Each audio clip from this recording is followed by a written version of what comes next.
दोस्तों, आज मैं आपको एलईडी टीवी के यूनिवर्सल बोर्ड में वोल्टेज की टेस्टिंग करना सिखाऊंगा। इस वीडियो को देखकर काफ़ी लोगों को हेल्प मिल सकती है। अगर आप इस फील्ड पे नए हैं तो ये चीज़ें आपको ज़रूर सीखनी चाहिए। एंड इस बोर्ड को फ़िलहाल तो मैं रिपेयर कर चुका हूँ, लेकिन उसी से रिलेटेड बता दूंगा। यानी कि इस बोर्ड में वोल्टेज का ही फॉल्ट था, उसको तो मैंने रिपेयर कर लिया है, वीडियो नहीं बना पाया, लेकिन आपको मैं बता दूंगा कि वो कहाँ से आता है। अब यहाँ पर हम वोल्टेज की जब टेस्टिंग करेंगे तो वही वहाँ पर मैं आपको बता दूंगा। जब भी आप एलईडी टीवी रिपेयर करते हैं, कोई भी फॉल्ट आता है तो सबसे पहला काम रहता है वोल्टेज को ही टेस्ट करना है। तो उसके बाद ही पता चल पाता है कि फॉल्ट कहाँ से। अगर वोल्टेज एक्यूरेट ना बनी तो वोल्टेज को बनाना रहता है। तो चलिए अब यहाँ पर हम स्टार्ट करते हैं। सबसे पहले हम मल्टीमीटर को AC के रेंज पर रख के यहाँ पर 750 में रख लेते हैं और इस मेन कनेक्टर पे वोल्टेज चेक करते हैं, क्योंकि मेन कनेक्टर पर ही हमें सबसे पहले AC वोल्ट मिलती है। तो यहाँ पर वही हमने चेक करनी है। तो AC वोल्ट हम चेक करते हैं कि कितनी यहाँ पर आ रही है। यहाँ पर देखिए AC वोल्ट में प्रॉपर मिल रही है। ये कंफर्म होगा कि हमारे लीड में कोई प्रॉब्लम नहीं है, क्योंकि लीड से भी प्रॉब्लम हो जाती कभी कभी। अब बात करते हैं कैपेसिटर की। ये जो मेन कैपेसिटर है, इस पर हमें DC वोल्ट मिलनी चाहिए। अगर AC वोल्ट 220 आ रही है तो DC वोल्ट 300 के आसपास मिलनी चाहिए, यानी कि आपको बढ़ के ही मिलेगी। 60-70 वोल्ट एक्स्ट्रा आपको इस कैपेसिटर पे मिलेगी। तो इस कैपेसिटर पे आपने वोल्टेज चेक करनी है। तो देखिए यहाँ पर देखिए बिल्कुल एक्यूरेट मिली हमें 301-2 वोल्ट के मिल रही है, यानी कि एक्स्ट्रा ही मिलनी चाहिए और एक्स्ट्रा मिल भी रही है, बिल्कुल कंफर्म है। अगर यहाँ पर आपको AC वोल्ट, जैसे यहाँ पर AC वोल्ट 220 मिल रही है और DC आपको 220-30 ही मिल पाती है, तो इस कैपेसिटर का फॉल्ट रहता है। ये कैपेसिटर वीक हो जाता है तो वोल्टेज प्रॉपर स्टोर नहीं कर पाता। उसके बाद ये सर्किट चालू नहीं होता है, या फिर चालू भी होता है तो चालू बंद चालू बंद चालू बंद ऐसे होता है। तो इस कैपेसिटर को आपने चेंज करना है उस कंडीशन में। कैपेसिटर से ये यहाँ पर की वोल्टेज बिल्कुल एक्यूरेट है। अब हम चलेंगे आगे कहाँ पर चलेंगे, सेकेंडरी सेक्शन पे। सेकेंडरी सेक्शन में एक यहाँ पर शॉर्ट की डायोड आपको मिल जाएगा। यहाँ पर दो डायोड से मिलके एक यहाँ पर एक कंपोनेंट बना हुआ रहता है, जैसे शॉर्ट की डायोड कहते हैं। और ये आपको छोटा सा ट्रांजिस्टर या फिर रेगुलेटर की तरह देखने के लिए मिलेगा। थोड़ा सा जूम करके आपको मैं दिखा देता हूँ। ये देखिए यहाँ पर देखिए दो डायोड यहाँ पर बने हुए हैं। तो ये दो डायोड जो मिलकर बनता है, ये इसको शॉर्ट की डायोड बोलते हैं। अभी मैंने इसको स्टैंड बाय पे रखा है, इसको रिलीज़ नहीं किया है, वो अभी आपको बताऊंगा। उससे पहले आपको मैं सभी वोल्टेज चेक करवा देता हूँ। अब यहाँ पर आपको इस डायोड पे 12 वोल्ट मिलना चाहिए। और जब आप सेकेंडरी वोल्टेज चेक कर रहे हो उस वक्त आपकी ये ब्लैक प्रोब मल्टीमीटर की ग्राउंड होनी चाहिए, यानी कि ग्राउंड, यानी कि कहीं भी नेगेटिव से आप जोड़ लें जहाँ पर आपको कंफर्टेबल लगे। चलिए इसको मैं यहीं पर जोड़े, ये भी ग्राउंड का ही सेक्शन है और इसको हम 200 वोल्ट पे रख लेते हैं। अब इस रेड प्रोब से हम स्टार्ट करेंगे वोल्टेज चेक करना। यहाँ पर रखते हैं, यहाँ पर हमें 12 वोल्ट मिल रही है, बिल्कुल एक्यूरेट है। और यहाँ पर मिलनी भी चाहिए 12 वोल्ट।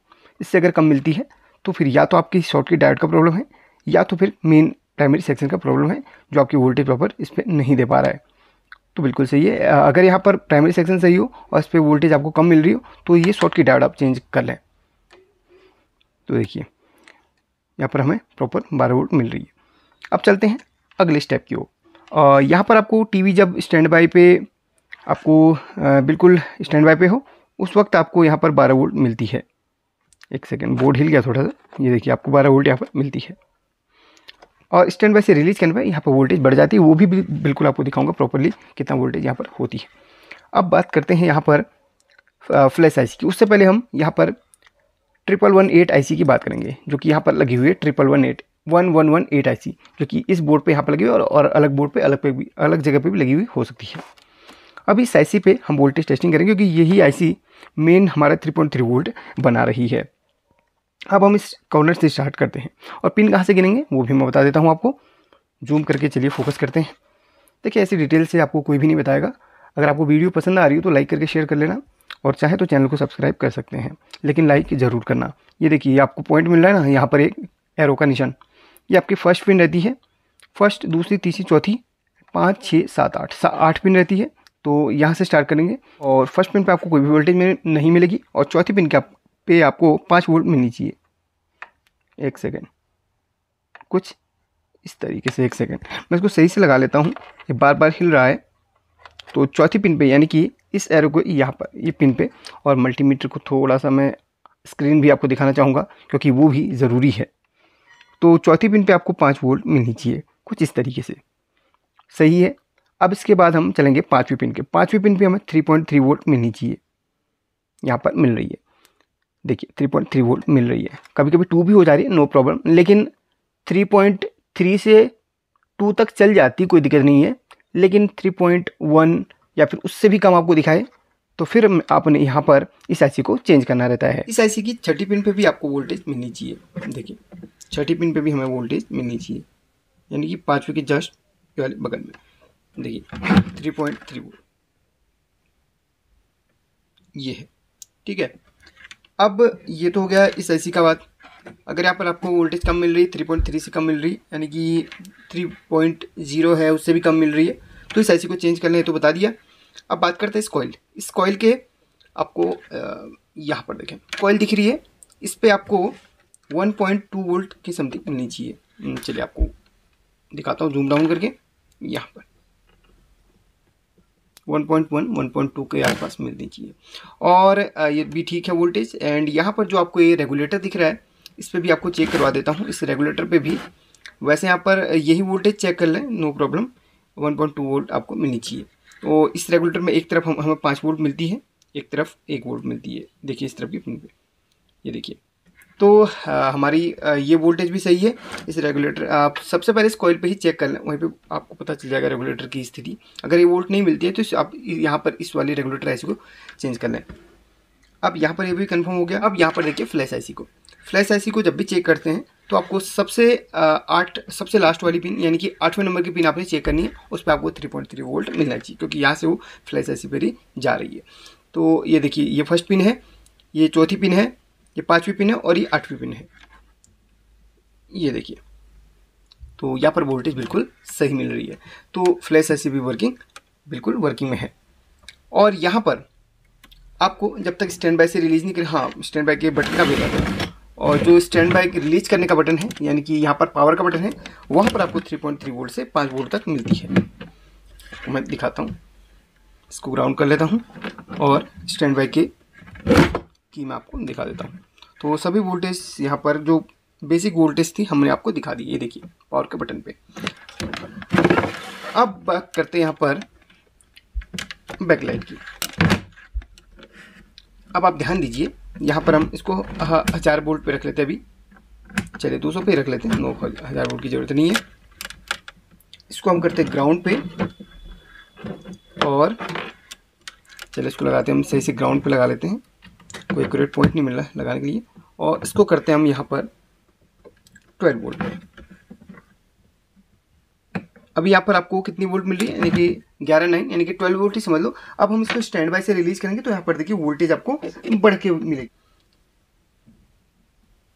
स्टैंड बाय से इसे रिलीज के लिए हमने 51 वोल्ट, देखिए अभी ये दोबारा से हमारा ऑफ हो गया है। तो जैसे हम इसको स्टैंड बाय से रिलीज करते हैं 50 से 55 वोल्ट के आसपास में इसको मिलेगा। देखिए हम ऑन किए इसको, और यहाँ पर देखिएगा, अभी देखिए ये देखिएगा 50 से 51 वोल्ट के आसपास इसे मिलता है। तो ये वोल्टेज भी यहाँ पर आपको मिलना चाहिए स्टैंड बाय से रिलीज करने के बाद। तो और नॉर्मल में आपको यहाँ पर 12 वोल्ट मिलेगा इस तरीके से। अभी तो यहाँ पर घट रहा है, थोड़ी देर में जब ये डिस्चार्ज होगा तो 12 वोल्ट पर स्टेबल हो जाएगा, जब तक ये लाल लाइट जल रही है। स्टैंड बाय से रिलीज करने के बाद वहाँ 50 से 51 वोल्ट आपको मिलना चाहिए। तो ये वोल्टेज हमारी कंफर्म होगी। और यहाँ पर LVDS के कनेक्टर पे आपको वोल्टेज मिलेगी, अभी नहीं मिलेगी, जब आपको स्टैंड बाय से इसको रिलीज करेंगे तो यहाँ पर आपको वोल्टेज मिलेगी। सबसे पहली वाली पिन, दूसरी वाली पिन पे आपको देखिए, आपको मैं दिखा देता हूँ। अभी देखिए अभी यहाँ पर कोई भी वोल्टेज नहीं है, इसको स्टैंड बाय से रिलीज करता हूँ तो यहाँ पर मल्टीमीटर पर भी देखिए आपको वोल्टेज यहाँ पर मिलेगी, ध्यान दीजिएगा। ये देखिएगा 12 वोल्ट आपको यहाँ पर मिलनी चाहिए। और यहाँ पर आपको मैं दिखा देता हूँ, इस पैनल के आप पहले ऑफ कर लेता हूँ। यहाँ पर खुला भी है पीसीबी हमारा,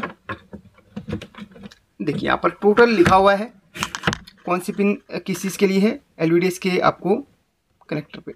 एक एक करके आप देखिए, यहाँ पर ये देखिए यहाँ से यहाँ तक जो पावर का है उसमें यहाँ पर आपको पावर का लिखा हुआ मिलेगा, उसमें VCC लिखा हुआ मिलेगा। 1 2 3 ये तीनों हमारे पावर के हैं, बाकी GND वाला ग्राउंड का है, और बाकी ये डिस्प्ले पे कनेक्ट हो रहे हैं। ये आपके ग्राफिक्स वगैरह के लिए वहाँ पर मेन उस सेक्शन में IC वगैरह लगी हैं, उस पर जाते हैं। तो इस सेक्शन के लिए जहाँ पर ये कनेक्ट लगा वहाँ पर IC वगैरह लगी है। कभी भी ग्राफिक्स का प्रॉब्लम आता है तो आपने इस सेक्शन में IC वगैरह चेक करनी रहती है, आपने कंपोनेंट्स चेक करना रहता है, ट्रैक्स चेक करना रहता है, तो ग्राफिक्स के लिए इस सेक्शन में हमेशा देखा जाता है। बाकी वोल्टेज यहाँ पर हमारी जो मैंने बताई वो वहाँ पर एक्यूरेट होनी चाहिए। बात करते हैं IR पे हमें कितनी वोल्ट मिलनी चाहिए, तो IR पे यहाँ पर आपको 5 वोल्ट मिलनी चाहिए। यहाँ पर मेंशन किया गया है, बीच का ग्राउंड का पिन है और ये फर्स्ट का IR का है और ये 5 वोल्ट का है। देखिए ये ग्राउंड है और ये 5 वोल्ट का है। अगर 5 वोल्ट नहीं मिलती है तो आपने यहाँ पर चेक करना रहता है और इसके बगल में जो कैपेसिटर लगे हैं उनको चेक करना रहता है। कभी कभी कैपेसिटर वीक हो जाने की वजह से ये प्रॉपर वोल्टेज नहीं बन पाती है, तो इस बात का ध्यान रखिए। और कभी कभी हमारे डायोड्स वीक हो जाते हैं, शॉर्ट की डायोड है, इनको भी आप चेक कर लेना, इनकी वजह से भी वोल्टेज का थोड़ा सा डिस्टर्बेंस हो जाता है। तो बाकी आपको मैंने बता दिया कि आपने यहाँ पर क्या क्या सेक्शन मतलब वोल्टेज के लिए आपने किस किस सेक्शन में कितनी कितनी वोल्ट चेक करनी रहती है। तो बेसिक जानकारी यहाँ पर पर्याप्त है। अगर आप यहाँ पर और भी डिटेल से जानना चाहते हैं तो उसके लिए मैं एक सेकंड पार्ट दे दूंगा जिसमें बिल्कुल डेड टीवी को ही रिपेयर करना सिखाऊंगा, तो वहाँ पर आपको एक रेट बताऊंगा। फिलहाल जो जो चीज़ें मैंने यहाँ पर बताई उनको नोट कर लीजिए और वोल्टेज चेक करते हुए आगे बढ़िए। जहाँ पर वोल्टेज का इशू आता है वहाँ पर या तो आपकी IC का प्रॉब्लम है या तो आपको कैपेसिटर का प्रॉब्लम है या फिर मेन कैपेसिटर का प्रॉब्लम है। तो मेन कैपेसिटर से चेक करते हुए आपने चलना है। बाकी कमेंट सेक्शन में पूछ लेना, जो भी है आपको मैं उसका आंसर दे दूँगा। Thank you so much for watching this video.